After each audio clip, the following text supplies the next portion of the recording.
Hey guys, welcome back to my channel. So today I'm going to be going over my April and May favorites.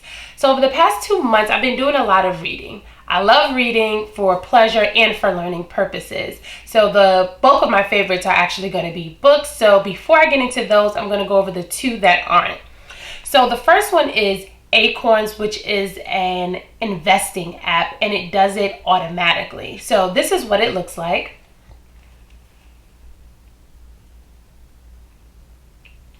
I just pretty much took a screenshot of what it looks like when I click on it, but you can go into the app store and just click on Acorns. So Acorns is an automatic investing app, and what it does is it rounds up the dollars, or the change rather, that you spend. So it's tied to your checking account, and let's say if you spend 50 cents, it'll take 50 cents, which is left over from your dollar, right, and then invest it for you. On top of that, you can set an amount that you want to send over to Acorns, and they'll invest that on top of that. So let's just say you want to invest $10 a week. It'll automatically take $10 and invest it for you, on top of taking the change from your purchases. So the favorite thing that I like about Acorns is that it's a non-intimidating way to invest, and it's a good way to get started. Because see, while we also want to save, we don't want to just have our money sitting. We want to also invest so that our money can work for us and grow more money, right? So that's where investing comes. A lot of people are scared of the stock market. They're scared to lose their money. So I say if you're a beginner and you're looking for ways to just slowly get into investing, Acorns is a good app for you. So if you've watched any of my favorite videos, you know that I like to include 1 or 2 beauty favorites, and this month's beauty favorite, well, not really this month, but the beauty favorite of the past 2 months are the Real Technique brushes. These are them, and I believe they're more of like the starter brushes. I was watching a beauty channel and she mentioned Real Technique being a good brand for dupes. So good buy, so far so good. They're very smooth against the skin. They haven't caused me to break out, and they've been serving its purpose, so check them out. So my third favorite is a book by Iyanla Vanzant. It's called Acts of Faith, Daily Meditations for People of Color. This is what it looks like. So pretty much there's a different meditation daily, and I usually read it in the morning.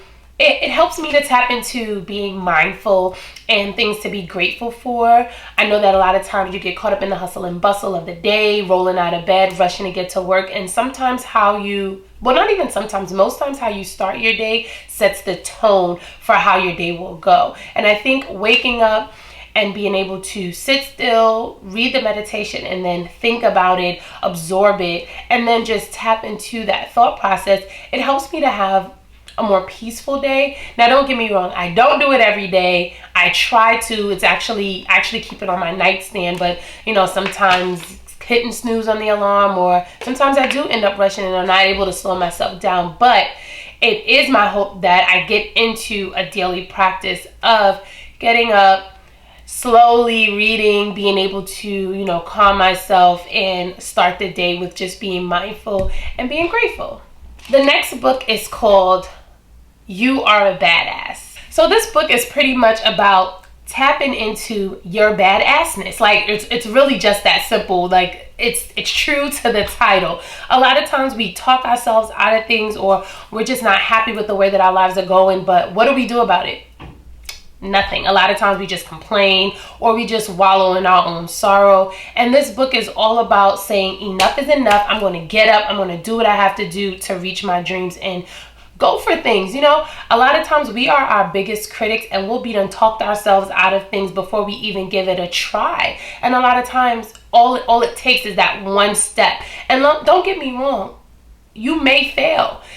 In fact, failure is a part of the process, but you won't reach success, whatever that looks like for you, until you decide to set aside the criticism, the getting all caught up in the no's, and just keep going until you get that one yes. It's meant to motivate you. I think it's like a self-help type of book, but it's not meant to just list out some things that you need to do to get your life together. It's more about just giving you things to think about, and you come up with those things that you need to do to get your life together. You decide, how am I going to take this and turn it into something better? How am I going to take this apply it to my life so that I don't wake up one more day just going to a job that I hate or just living a life that sucks. You know what I mean? So if you're feeling those type of things and you're looking for another good read, or a good read rather, you should check it out.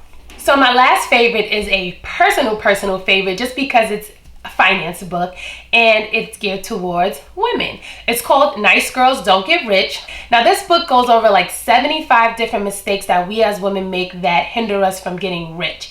And rich doesn't necessarily mean someone with $1 million in the bank, but you define what rich means, whether it's having, I don't know, $10,000 in your savings, you have $30,000 working for you in your 401k, another couple thousand working for you in the stock market, you know, boosting your portfolio. Whatever rich looks like to you, these are mistakes that women make that hinder them from getting to that next level of success. I just wanted to share a few of those mistakes with you. Don't mind me if I'm looking down because I'm reading it off my iPad.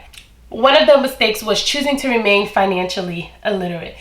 Don't get me wrong, there are a lot of things that we grow up not being taught when it comes to finances, but there are a ton of books out there. There are websites, there are blogs. Shameless plug, my blog, Your Life in Finance, is set up to be a resource for financial education. I want to educate people like us to go for their dreams, whatever that may be, and to manage your money effectively, stack your coin, invest, go after the things that you want, that you may need the financial backing for.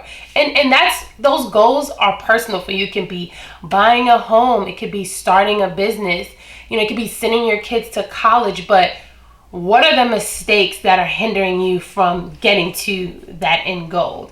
Another mistake is spending as an emotional crutch. You know, we have retail therapy, and don't get me wrong, I used to suffer from that too. But spending is not bad, so to speak. But if you're spending because you're happy, spending because you're sad, spending because something bad happened today, you know, those things are crutches and they hinder us from reaching our end goal. This one is a personal favorite of mine. It's striving for survival instead of wealth. I can't tell you how many people that I've come across that are just okay with having just enough. You know, if you can just pay your rent, if you can just pay your monthly bills. What about abundance? We have to get out of the mindset of scarcity and poor.